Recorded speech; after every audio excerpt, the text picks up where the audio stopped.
اس اندھیری قبر میں جب لوگ قبرستان سے آ جاتے ہیں، عجیب و غریب آوازیں مردے کو سنائی دینے لگتی۔ دفنانے کے بعد تھوڑی دیر بیٹھ جاؤ قبر کے پاس کہ اس تنگ و تاریک کوٹھری میں پہلی بار اس کو ڈالا گیا ہے، زندگی بھر کبھی اتنے چھوٹے گڑھے میں نہیں سویا۔ قدر گھبراہٹ ہوتی ہے، بہت گھبراہٹ ہوتی ہے۔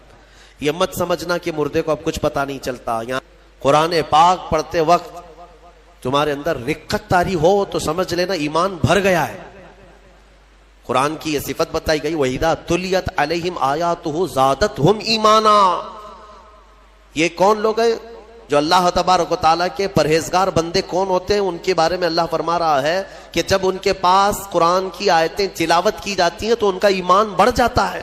وَجِلَتْ قُلُوبُهُمْ، ان کا دل ہلنے لگتا ہے شوق سے اللہ کی بارگاہ میں۔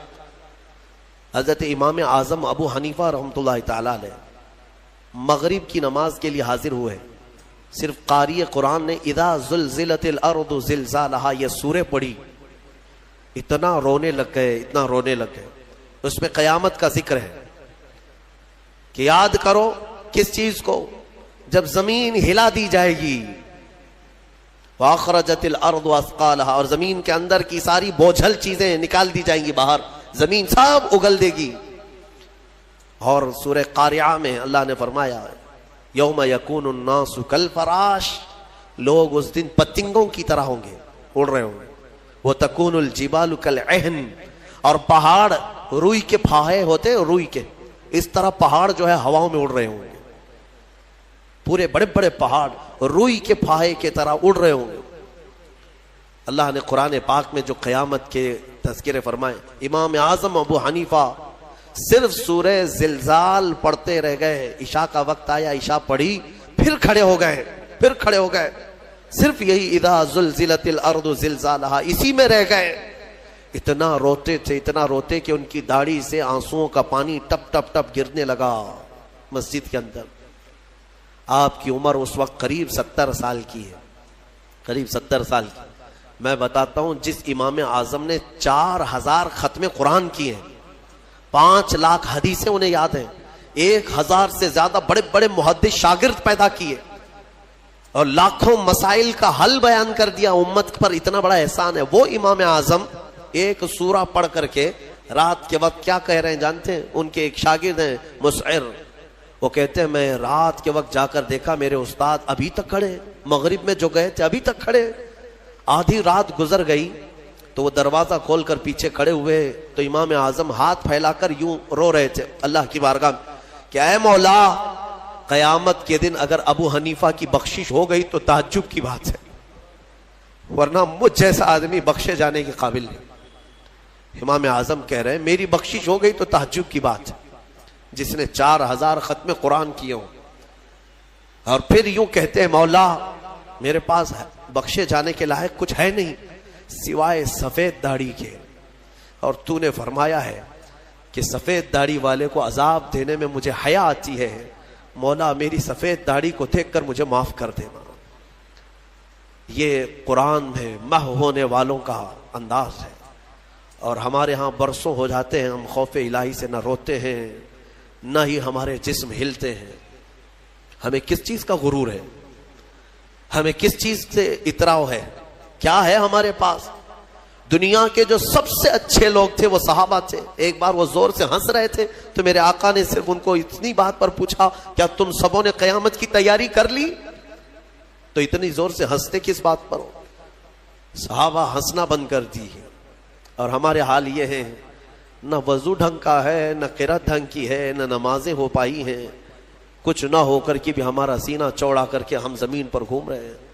اللہ کے خوف سے لرز جاؤ، اور قرآن عظیم کی تلاوت جو بندہ کرتا ہے کثرت سے، اللہ تعالیٰ کا وہ ایسا محبوب ہوتا ہے، ایسا محبوب کہ آپ دیکھنا موت کے وقت بھی اس کے چہرے پر نور طاری ہو جاتا ہے، ہاں اس کے لبوں پر مسکراہٹ ہوگی۔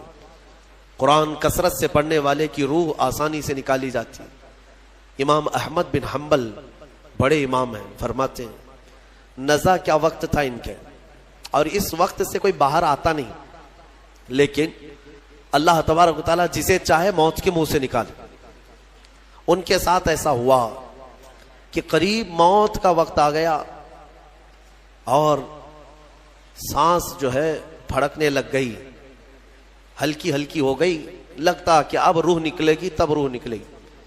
اسی اسنا میں وہ کہتے ہیں کہ شیطان قریب آ گیا، شدت کی پیاس لگی تھی۔ اور شیطان، کس کی بات کر رہا ہوں؟ امام احمد بن حنبل کی۔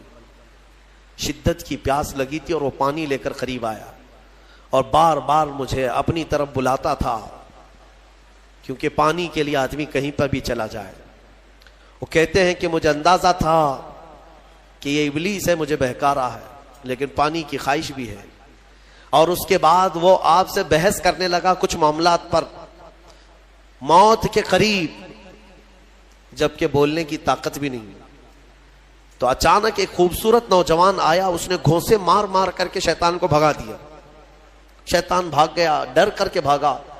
امام احمد بن حنبل کہتے ہیں مجھے سکون ہوا، کم سے کم اس کی شرارتوں سے بچ گیا۔ وہ نوجوان اتنا حسین تھا، بہت خوبصورت تھا۔ میں نے اس سے پوچھا کہ میں نے تجھے زندگی میں کبھی دیکھا نہیں، تو کون ہے؟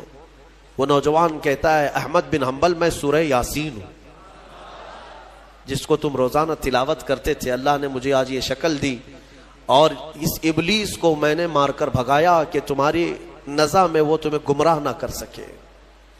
بہرحال یہ کیفیت ان کی ختم ہوئی، آپ نے یہ بیان کیا۔ پھر بعد میں دوبارہ آپ شاید نزع کے عالم میں گئے اور انتقال ہوا۔ لیکن میرے عزیزو، اندازہ کرو، اتنے بڑے امام جن کا حال یہ ہے کہ لاکھوں حدیثوں کے وہ حافظ ہیں، ان کے ساتھ ابلیس اخیر وقت میں ایسے شدت سے گمراہ کرنے کی کوشش کرتا ہے، تو ہمارا اور تمہارا کیا حال ہوگا؟ اگر کوئی چیز اس وقت بچائے گی تو یہ اللہ کا کلام۔ یہاں تک کہ جب قبر میں دفن کر کے لوگ چلے جاتے ہیں تو قبر کے حالات بہت سخت ہیں۔ قبر بڑی چھوٹی ہے، ہم خود ہی کھودتے ہیں، جانتے ہیں کتنی قبر ہوتی ہے۔ اپنے مردوں کو آپ دفنا کر کے آتے ہیں، اتنی ہوتی ہے کہ کروٹ بھی نہیں لے پاتا مردہ، اور وہ بھی اس کو اتنا ٹائٹ کر کے نیچے پتھر یا اینٹ، یہ ڈھیلے سب رکھ کر کے قبلے کی طرف کر کے اس کو بند کر کے آ جاتے ہیں۔ پتہ ہے کس قدر گھبراہٹ ہوتی ہے، بہت گھبراہٹ ہوتی ہے۔ یہ مت سمجھنا کہ مردے کو اب کچھ پتہ نہیں چلتا، یہاں تک کہ حدیث میں ہے تمہارے چلنے کے چپلوں کی آواز تک وہ مردہ سنتا ہے۔ بولنے کی آواز تو چھوڑے، چلنے کی آواز بھی وہ قبر میں سنتا ہے۔ ہر چیز زندوں کے کانوں سے زیادہ کان اس کے تیز سنائی دیتا ہے اس کو۔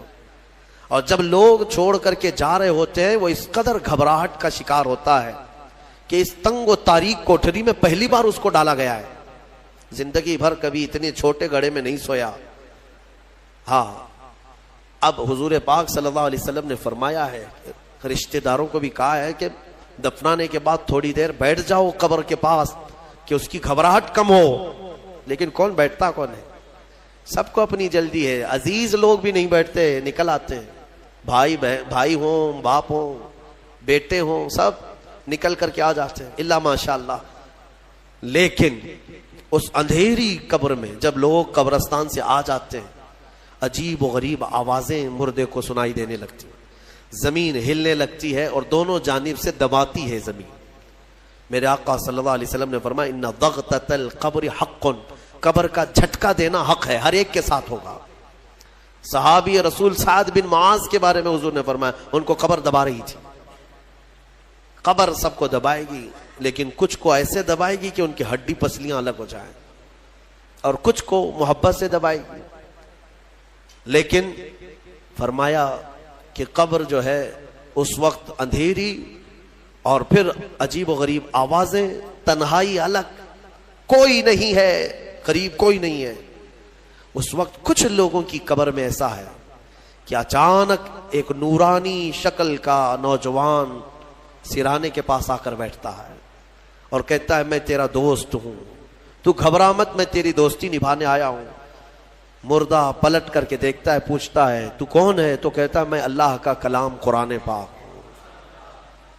قرآن مقدس رفیق بن کر، انیس بن کر قبر میں آتا ہے۔ میرے عزیزو، اس قرآن سے محبت کرو، اس قرآن سے محبت کرو۔ مجھے افسوس ہوتا ہے رمضان میں بھی کچھ لوگ ایسے ہیں جو قرآن سننا نہیں چاہتے، ان کو سال میں ایک بار ہی تو موقع ملتا ہے، ان موقعوں کو بھی گنوا دیتے ہیں، بازاروں کی زینت بنے رہتے۔ بازار کتنے بازار کرو گے، کتنے سال بھر تو بازار کھلا ہے، کیا یہ تراویح پھر رمضان کے بعد ملنے والی ہے؟